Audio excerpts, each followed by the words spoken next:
Tiens, un croissant de lune. Ah non, un premier quartier. Oh là là, regardez, c'est la pleine lune. Mais non, c'est le dernier quartier. Mais pourquoi la lune change-t-elle d'aspect de jour en jour et à quoi sont dues ce que l'on appelle les phases de la lune? Regarde cette petite vidéo si tu veux tout comprendre. Pour commencer, il faut savoir que la lune accompagne notre planète la Terre dans son voyage dans l'espace autour du Soleil. On dit que la lune est le satellite naturel de la Terre. La Lune est le satellite car, comme le montre cette image, c'est elle qui est la plus petite des deux, environ 4 fois plus petite. La Lune est l'objet céleste le plus proche de la Terre, même si elle se trouve à une distance qui peut paraître gigantesque à l'échelle d'un humain. Elle est située à environ 380 000 km de notre planète la Terre. Mais avant d'aller plus loin, hop, un petit saut en parachute. Comme tu le sais peut-être, ou que tu en as déjà fait la douloureuse expérience, il existe une interaction universelle, c'est-à-dire qu'elle existe dans tout l'univers, dans l'espace ou sur Terre, qui fait que deux objets qui possèdent une masse interagissent et s'attirent mutuellement. C'est ce que les physiciens appellent la gravité ou gravitation. C'est cette interaction qui existe entre toi et la Terre qui fait que vous vous attirez réciproquement l'un et l'autre. C'est elle qui fait que tu tombes ou que tu retombes sur le sol si tu sautes à proximité de la surface terrestre. La Terre t'attire avec la même intensité que tu attires la Terre, mais l'intensité de cette interaction est trop faible pour provoquer la mise en mouvement de la Terre. Sa masse est trop élevée.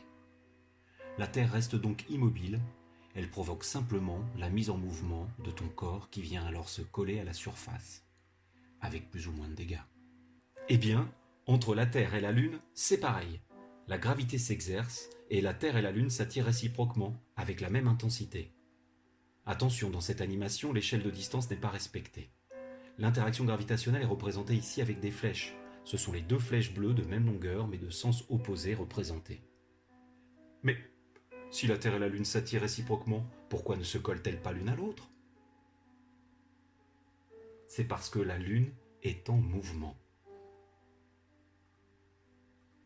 Elle possède une certaine vitesse que nous allons représenter ici par une flèche rouge. La valeur de cette vitesse est importante puisqu'elle vaut environ 3000 km par heure.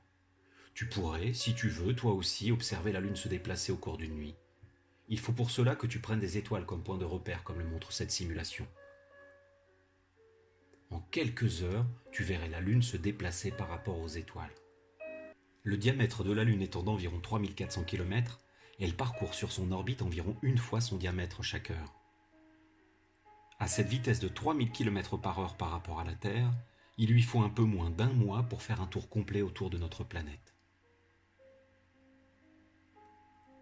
Si la Lune n'était pas en mouvement, et si elle ne possédait pas sa vitesse, elle viendrait s'écraser au sol comme le montre l'animation. J'insiste sur le fait que la Terre et la Lune sont en interaction. Si la Terre attire et retient la Lune n'est pas sans effet sur notre planète. Tu peux la voir osciller sur cette animation en accéléré. Cette oscillation est due à la gravité exercée par la Lune qui met légèrement la Terre en mouvement. Maintenant que nous savons que la Lune tourne autour de la Terre et qu'elle fait un tour en un peu moins d'un mois, nous allons pouvoir comprendre les phases de la Lune.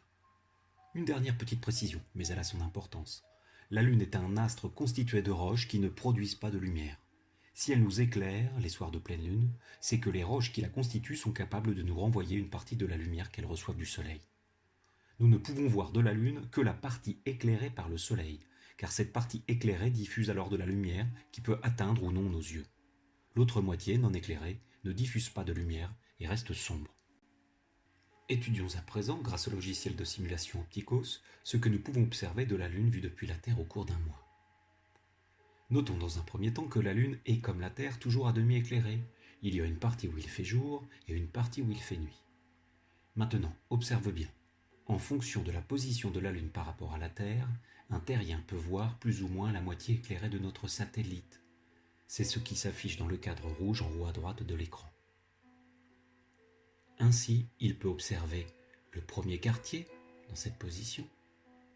Une semaine plus tard, il pourra observer la pleine lune, comme ici. Une semaine encore plus tard, il pourra observer le dernier quartier, lorsque la Lune sera dans cette position. Et encore une semaine plus tard, il ne pourra plus rien voir, ce sera la nouvelle Lune. Et le cycle recommence, ainsi de suite, tous les mois. Voilà, cette petite vidéo est à présent terminée. J'espère qu'elle t'aura intéressé et qu'elle t'aura permis d'apprendre plein de choses sur les phases de la Lune. N'hésite pas à essayer de reproduire ces observations à l'aide d'une lampe et d'une boule en polystyrène par exemple. Tu pourras prendre ta tête comme observateur terrestre. Tu verras, tu arriveras toi aussi à reproduire les phases de la Lune. Amuse-toi bien.